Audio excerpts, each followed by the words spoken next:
Boa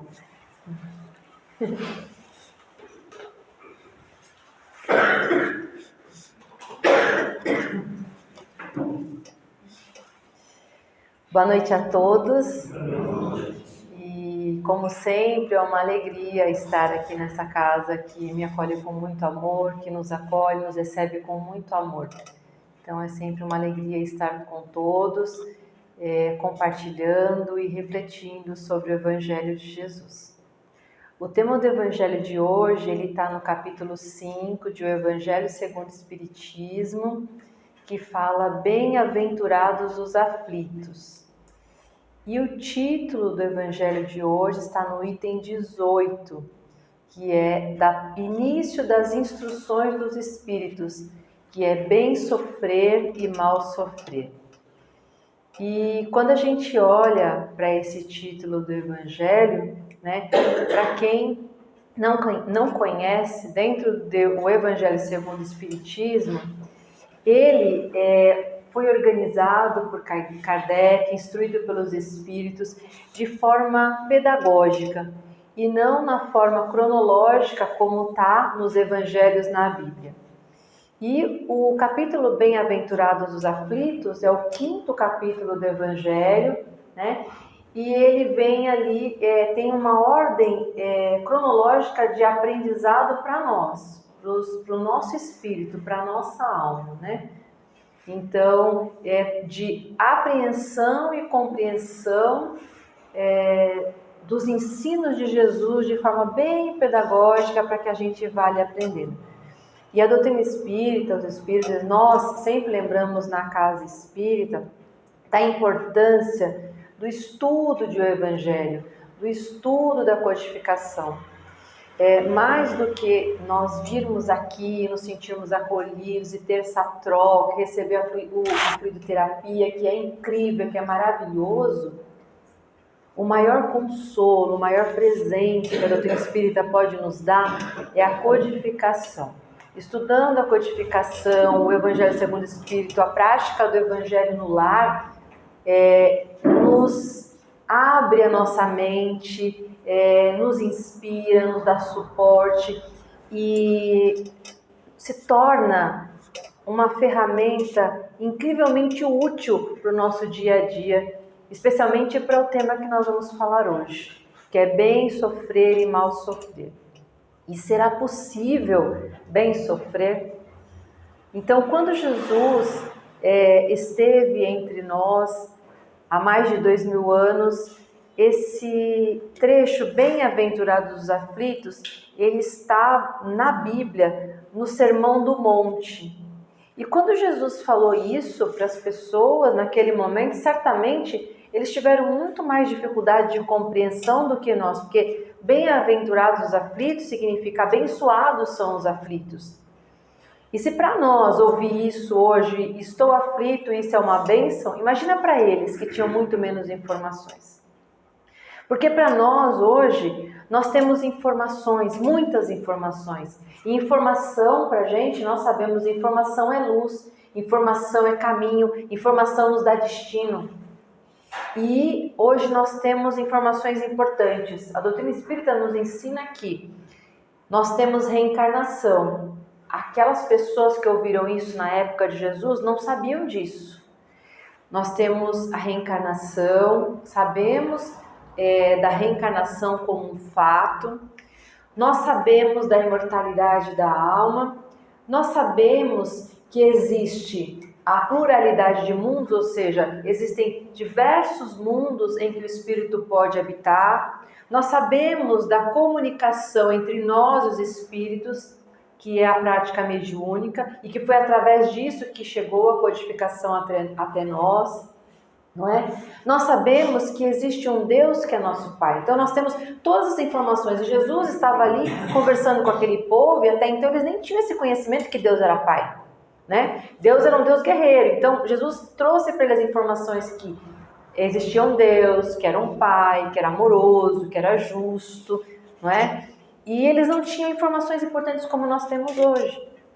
Então, por que para a gente é importante informações como essa quando a gente está falando de aflição e quando nós estamos falando de sofrimento, por exemplo? Porque quando nós estamos lá no plano espiritual, a doutrina nos ensina, o nome disso, na doutrina nós vamos encontrar às vezes nas obras como erraticidade. Então nós estamos aqui encarnados num determinado trecho de nossa existência. E a nossa existência, ninguém aqui é igual. Nós somos, como a filosofia gosta de dizer pra gente, nós não somos diferentes. Porque se nós falamos que esse livro é diferente desse, é porque eu estou olhando e estou falando que esse livro é diferente desse. É diferente se eu falo, esse livro é singular, ele é único. Então, quando a gente fala que esse é diferente daquele, é que nós estamos comparando. Nós não somos comparáveis uns com os outros. Então, nós somos pessoas singulares e temos dores e dificuldades e felicidades singulares. Cada um está em um momento da nossa vida e as dores que me afetam não afetam o outro. E quando nós estamos nesse trecho da nossa existência e nós, em determinado momento, vamos desencarnar, nós chegamos lá no plano espiritual e aí nós vamos abrir a nossa mente como se fosse um mapa, como se fosse um televisor, passar toda a nossa vida dessa existência. E aí nós vamos ver o que a gente, vamos ticar, né? O que eu consegui fazer, o que eu não consegui fazer. Então, aqueles compromissos que nós assumimos lá no plano espiritual, nós vamos sair ticando. E é por isso que a doutrina espírita nos fala que a Terra é um planeta escola, é um planeta trabalho. Que a gente veio para cá com compromissos sérios. E ainda que nós temos a bênção do esquecimento do que nós viemos fazer aqui, porque às vezes nós convivemos dentro do lar, ou nas pessoas que trabalham conosco, onde quer que nós estejamos, com alguém que às vezes nós ferimos muito no passado. Ou alguém que nós ferimos ou que nos feriram.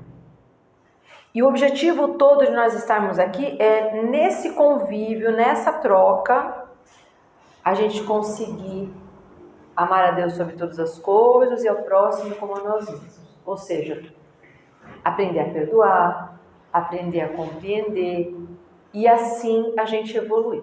Então, quando nós voltamos para cá, nós estamos a trabalho.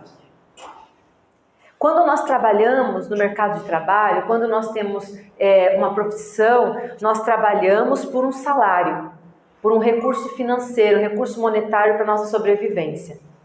Quando nós reencarnamos, nós estamos a trabalho. E qual que é o nosso salário? O nosso salário é à medida que nós vamos evoluindo. O que nós recebemos de salário é a nossa evolução. É esforço próprio. Nós nunca estamos abandonados. Deus, a bondade divina, o plano espiritual, os nossos mentores, a casa espírita, está tudo nos ajudando. A codificação, está tudo nos amparando e nos ajudando. Nós nunca estamos sozinhos. Mas lembremos sempre que a doutrina nos ensina, nós somos autônomos e lembrem-se, singulares, únicos, criados únicos. E cada um está numa trajetória. E como nós somos criados únicos, volto a dizer, as nossas dificuldades são únicas também. E quando nós estamos trabalhando, mesmo que nós amemos o nosso trabalho, que nós sejamos apaixonados pela nossa profissão, nós temos dificuldade no trabalho, nós temos cansaço no trabalho, nós temos exaustão no trabalho. Então, se eu sou apaixonada pelo que eu faço, mas se o meu trabalho me exige que eu fique em pé o dia todo, eu vou ter dor nas pernas no final do dia, mesmo que eu esteja feliz no meu coração de estar atuando na área que eu gosto. Então, o trabalho, ele exaure as nossas energias, sejam elas mentais ou físicas, e implica alguma dor, algum cansaço. Então, voltamos para a nossa encarnação. Nós estamos a trabalho, então nós vamos nos cansar, nós vamos sofrer. Então, é natural do planeta em que nós estamos, que é um planeta escola, que é um planeta trabalho, e na escola vamos nos lembrar que a escola é aprendizado, é o professor buscando o nosso cognitivo, é dando trabalho, é sugando o nosso máximo, estimulando o nosso melhor para que a gente evolua. Então tem os momentos ali de descontração com os colegas, até com os professores, mas a maior parte do tempo é esforço, é árduo, é algo que exige da nossa força de vontade.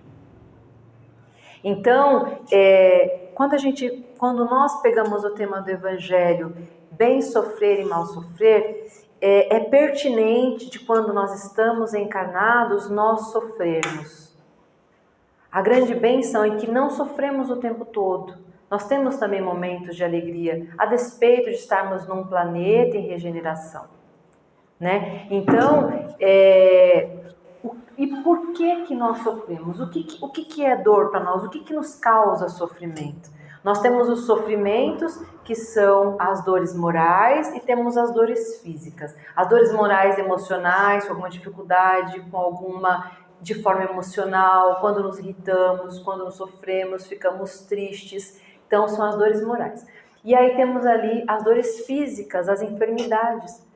Então, de um modo geral, nós sofremos por perda de entes queridos, sofremos por questões financeiras, sofremos às vezes por perda de status, porque estávamos com uma questão, tínhamos determinado poder onde trabalhávamos, tínhamos um reconhecimento e de repente a gente é demitido. Então nem ficamos afetados financeiramente porque de repente vamos nos recolocar, mas sofremos com essa troca. Isso nos causa sofrimento, né? Essa perda, toda essa ruptura, nós temos dificuldade de lidar com a mudança, abrupta principalmente. Sofremos também por processos obsessivos, não podemos nos esquecer disso. Lembra, nós estamos em uma das encarnações, mas já tivemos outras, já tivemos convívio com outros espíritos, e muitas vezes eles estão lá do outro lado. Nós estamos cabisbaixos, tristes. O que a Casa Espírita sempre nos fala? Baixamos o pensamento, a nossa irmã falou para a gente manter o pensamento elevado, focado aqui. E aí, às vezes, nós estamos sofrendo porque fomos envolvidos por um irmãozinho que era nosso amigo. Mas aí a gente brigou com ele em outra vida, fizemos alguma coisa por ele ou ele por nós, e aí ele se aproxima da gente, porque baixamos a energia, ele não está bem também, e aí passamos a sofrer. Aí, de repente, estamos tristes, cabisbaixos, e remetendo ao sofrimento de outra vida, a gente fica com aquela sensação, estou sofrendo, nem sei porquê, estou me sentindo mal, nem sei porquê. E às vezes pode ser isso. Então, essas são as ordens do que nos faz sofrer. Mas e o que nos ajuda e o que atenua sofrimento? Então, o Evangelho vai nos dizer que conhecer as leis de Deus nos liberta e nos leva à condição de atenuar o nosso sofrimento. Por quê? É como nós dissemos no começo, quando nós temos informação, nós temos um mapa, nós sabemos para onde estamos indo. Então, informações como reencarnação, a fé é inabalável.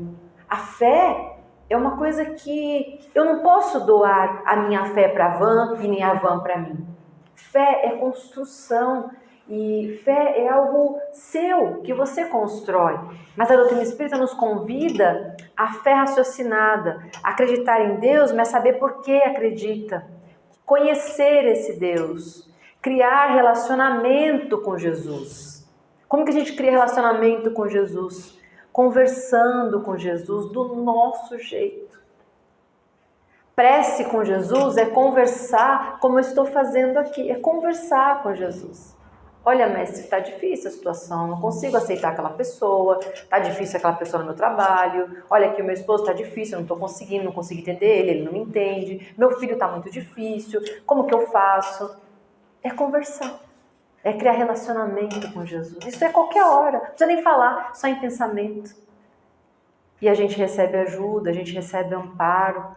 Então, a doutrina espírita nos convida a criar esse relacionamento, conhecer as leis de Deus. Onde que a gente conhece as leis de Deus? Na codificação, em O Livro dos Espíritos. Então, é um livro que ele é em forma de perguntas, é um livro filosófico que nos leva a refletir sobre a nossa existência. E ali a gente lê a primeira vez, às vezes pode não entender, mas a segunda já vai abrindo a nossa mente. Você fala, nossa, então isso é por causa disso. E por que isso é importante? Estudar, conhecer a doutrina espírita. Porque quando nós estivermos em aflição, em dor e sofrimento, é isso que vai nos dar suporte, mesmo que fisicamente nós estivermos sozinhos. Porque vai responder aos nossos anseios. e nós vamos compreender que Deus é justo. Nós não vamos mais culpar Deus pelos nossos infortúnios, porque a doutrina nos ensina que não existe sofrimento sem causa, que Deus não pune, que Deus é um Pai amoroso. Veja, Ele permite que nós encarnemos e reencarnemos quantas vezes forem necessárias, quantas vezes nós quisermos, porque é isso, é livre-arbítrio. Quantas vezes nós quisermos reencarnar, nós vamos reencarnar, até que a gente perceba, que bonitinha, até que a gente perceba, que a gente desperte e que a gente evolua. Então, a questão da bondade divina, Deus é justo, infinitamente bom. Então, o que nós estamos vivenciando são escolhas nossas. Diante dos nossos desafios, nós sempre temos a possibilidade de virar para a esquerda, para a direita ou caminhar para frente. E fomos com os nossos pés que nós fizemos isso. Ninguém obrigou ninguém a vir aqui hoje. Vocês vieram? Todos que estão aqui, inclusive eu, viemos porque tivemos vontade de vir, estamos com o nosso coração aqui. É livre-arbítrio. E nós e os espíritos encarnados que também estão aqui, vêm para fazer essa troca maravilhosa. Nós viemos porque quisemos estar aqui. Nós estamos aqui porque queremos. E se estamos aqui, estamos exercendo o nosso livre-arbítrio. Isso é conhecer a lei de Deus. É a gente perceber que os nossos sofrimentos, eles não são sem causa. E aí, nesse trecho do Evangelho, esse Espírito Lacordaire vai nos falar que nenhum soldado vai para a batalha se não quiser lutar. Então, se nós reencarnamos, é porque nós queremos vencer. E a maior luta que nós precisamos vencer é nós mesmos. Olhar para os nossos desafios, para as nossas dificuldades. A doutrina espírita nos convida sempre a fazer o auto-olhar, nos olharmos no espelho, olhar para o fundo da nossa alma e ver aquilo que nós precisamos mudar. É nós, a mudança é nossa. Nós, às vezes, nos preocupamos em mudar o outro, em querer controlar o outro, mas bem pouco a gente consegue controlar do outro. A única coisa que a gente consegue controlar de fato somos nós mesmos, e isso se com muito esforço. Se com muito esforço, se a gente se predispuser a olhar para nós mesmos, para as nossas emoções, para os nossos sentimentos, então a gente, num esforço de cai e levanta, a gente consegue nos mudar. E aí talvez, mudando a nós mesmos, a gente consegue impactar os outros que estão ao nosso redor. E não precisa ter pressa, porque como a nossa irmã disse, a Van falou, cada um tem o seu tempo. Hoje em dia, como nós estamos com muita tecnologia, nós imprimimos um ritmo para a nossa vida, que é o ritmo da tecnologia. Até bem pouco tempo atrás, nós nos comunicávamos por carta. Até bem pouco atrás, na minha infância, meus pais não tinham telefone em casa. Então, se alguém falecia, tinha que avisar a vizinha da minha mãe, que morava a quase 1 quilômetro, e quando ela pudesse, ela ia lá na casa da minha mãe avisar a pé, né, que alguém havia falecido da nossa família. Hoje nós temos o WhatsApp, que a pessoa nos avisa, manda áudio, e a gente se fala por vídeo, a gente já viu que ficou azulzinho ali, a gente já fica aflito, porque a pessoa não respondeu. Porque a gente quer que as coisas aconteçam assim, e a gente não percebe, porque isso é rotina, e imprimimos isso na nossa rotina. E às vezes o desafio que nós estamos passando, a dor que nós estamos passando, ela tem um tempo. A tecnologia é rápida, é um piscar de olhos, mas a noite e o dia continuam tendo as mesmas horas. O sol nasce em determinado horário e se põe em determinado horário.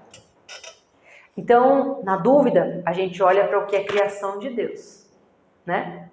As leis de Deus estão lá na natureza. Uma árvore, eu tenho lá em casa um ipê e o clima está mudando, né? Então, o ipê lá de casa, ele está plantado há mais de 27 anos.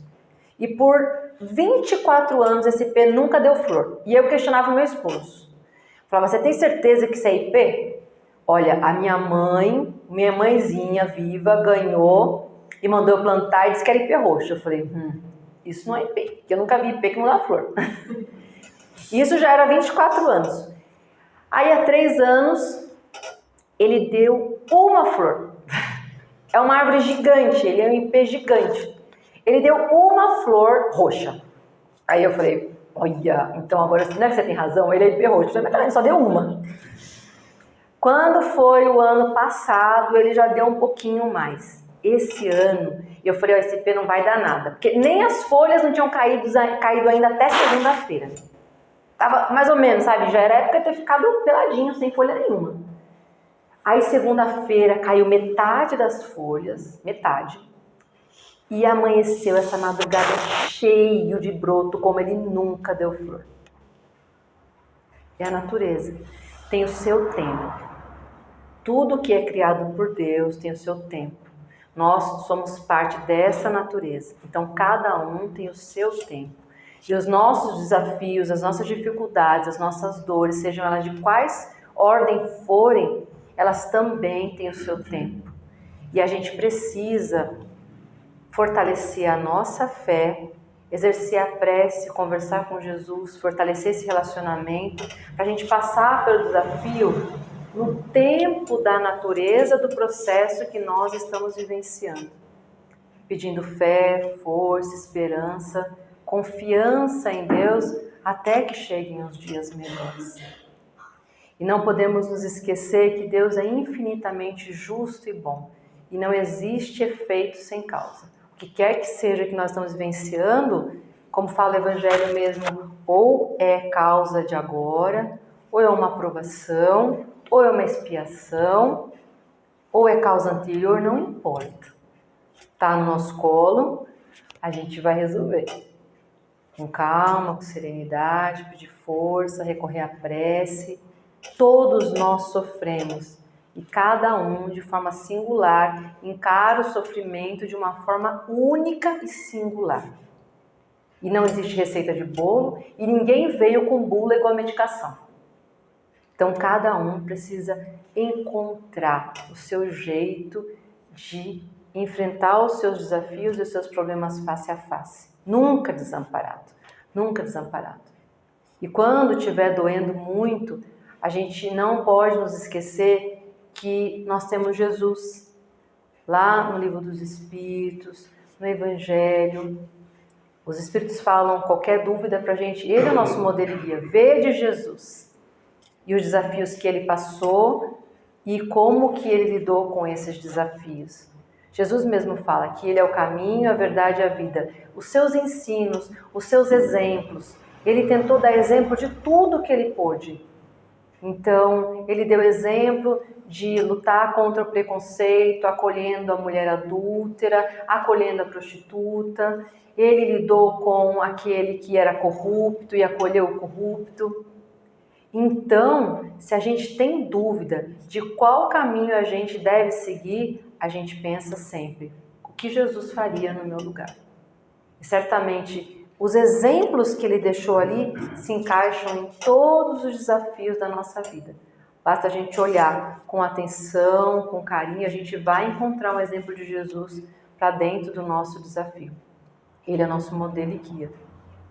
E, sobretudo, para a gente já ir finalizando, eu vou querer ler um trecho desse livro Pensamento e Vida, não vamos nos esquecer, que esse Espírito Lacordaire também nos fala, que nós não podemos nos esquecer que nós estamos em um planeta escola, um planeta de provas, né? Agora nós estamos entrando no mundo de regeneração já, né? Então, os Espíritos, para facilitar a nossa vida, para que ficasse mais pedagógico, eles colocam os mundos em mundos primitivos, mundos de expiações e prova, até que até pouco tempo nós estávamos, mundos de regeneração, mundos felizes e mundos celestes.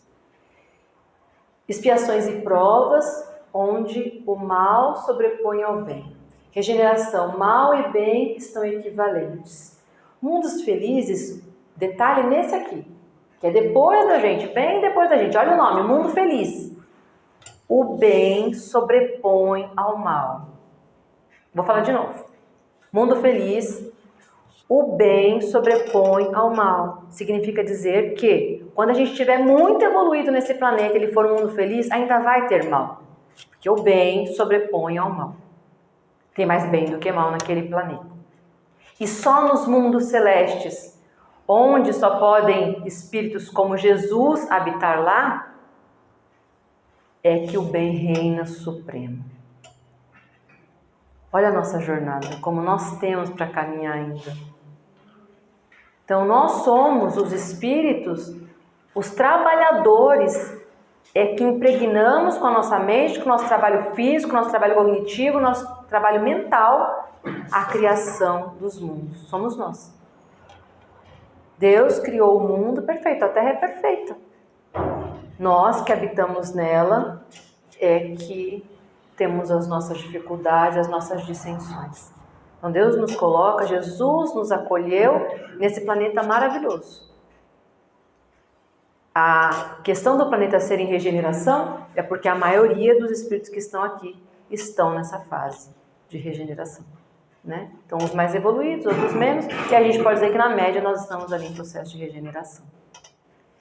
Para a gente finalizar, eu quero ler um trecho do livro Pensamento e Vida, que esse livro é do Chico, pelo Espírito Emmanuel. O trecho que eu vou ler, como nós falamos sobre trabalho, eu vou falar porque quando a gente fala de trabalho, nossa vida o trabalho não se resume ao trabalho remunerado. Tem o trabalho voluntário, tem a esposa que trabalha em casa sem remuneração nenhuma. E quando nós estamos lendo, nós estamos aprimorando o nosso cognitivo, isso é trabalho. Então, existem muitas instâncias de trabalho. E nós trabalhamos muito mais do que nós pensamos. E quanto mais evoluído é o espírito, mais ele tem vontade de trabalhar e mais ele quer trabalhar. E esse trecho fala um pouco disso. O tema é trabalho mesmo, desse livro do Chico. Então ele fala que, além do trabalho e obrigação que nos remunera de pronto, é necessário nos atenhamos ao prazer de servir, que é o que Emmanuel falava, servir é a honra que nos compete. E ele fala, nas contingências naturais do desenvolvimento terrestre, o espírito encarnado é compelido a esforço constante para o sustento do corpo físico. Recolhe de graça a água pura, os princípios solares e os recursos nutrientes na atmosfera. Entretanto, é preciso suar e sofrer em busca da proteína, do carboidrato, que lhe asseguram a euforia, homeostasia orgânica. Né? Ele fala que o trabalho-ação transforma o ambiente e o trabalho-serviço transforma o homem.